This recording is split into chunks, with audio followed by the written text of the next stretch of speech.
So, this is my motor. I have just put new head gaskets on it. These are actually genuine Ford head gaskets that somebody from, it actually looks like Hypermax, was selling on eBay for 35 bucks for two of them plus shipping, so that's about half price. So, yeah, I decided, well, sure, I'll take a chance at it. Got them installed. So far, that seems to be working. Obviously, when I went for the extra thick head gaskets, I had to cut down the rocker seats to take into account the extra 60 thou thickness or whatever. So I cut them 30 thou.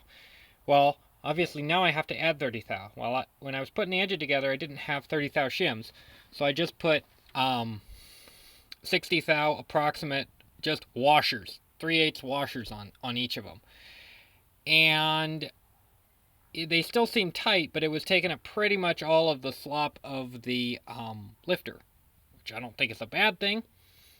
It wasn't loose or anything, so I think that was okay.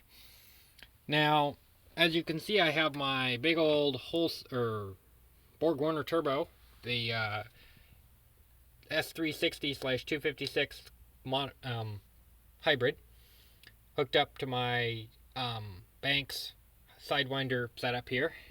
I used the Banks Sidewinder box, rotated as far as I could, and there is not much clearance right there. That's as far as it would work. Comes down in a big old loop. Eventually I'm going to end up installing an intercooler, but I haven't gotten around to it, so intercooler parts plus loop, and it just barely clears.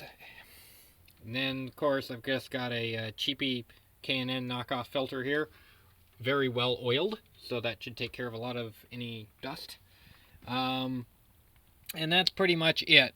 Everything else is Rob's old crummy engine that surprisingly barely works. I was honestly wasn't sure how well this thing was going to work, considering what I found when I took the heads off. Mainly, I found scoring going up and down most of the pistons. Looks like when I'd taken the head gaskets off, or the heads off previously to put the extra thick gaskets on, I must have not cleaned something, and so I got some hard particles down most of the cylinders. Just a few of them, but they were enough. Probably steel or something like that, because I got, scoring up and down the pistons on the upper side, and in fact going above where the rings went. So it was obviously not the rings, and I looked closely at each of the pistons. Everything looked okay, but with that scoring in the walls, well, I figure, everybody says, well, you gotta have to remachine it. Well, screw it. Put it back together. It was running before. And, starts and runs. So, I guess it'll continue to run. So, anyway, let's fire this thing up. So, it's warm. I just drove it into town and back. Had no trouble. At this point, I've got no muffler on it. So, sounds awesome. Fires right up. It's appropriately loud.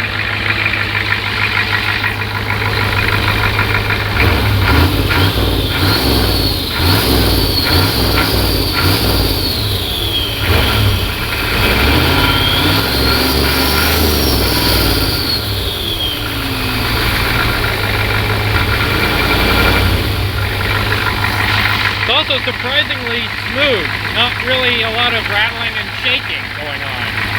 So that's also good. And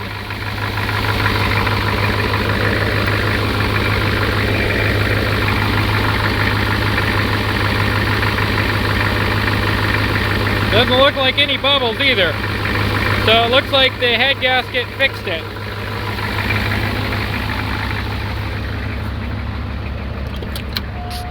Which I was concerned about, considering.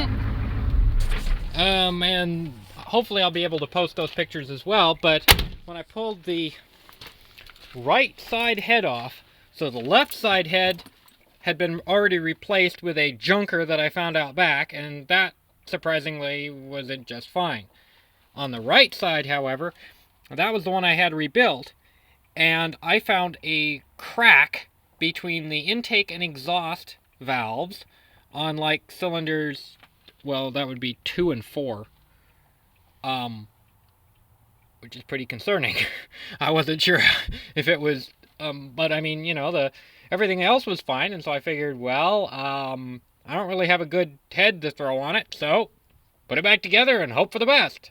And, well, so far it seems to be running okay. So hopefully it'll stay that way for the next 10, 20,000 miles, at which point I'll be able to actually rebuild something better and, like, you know, get 450 horsepower or something out of it.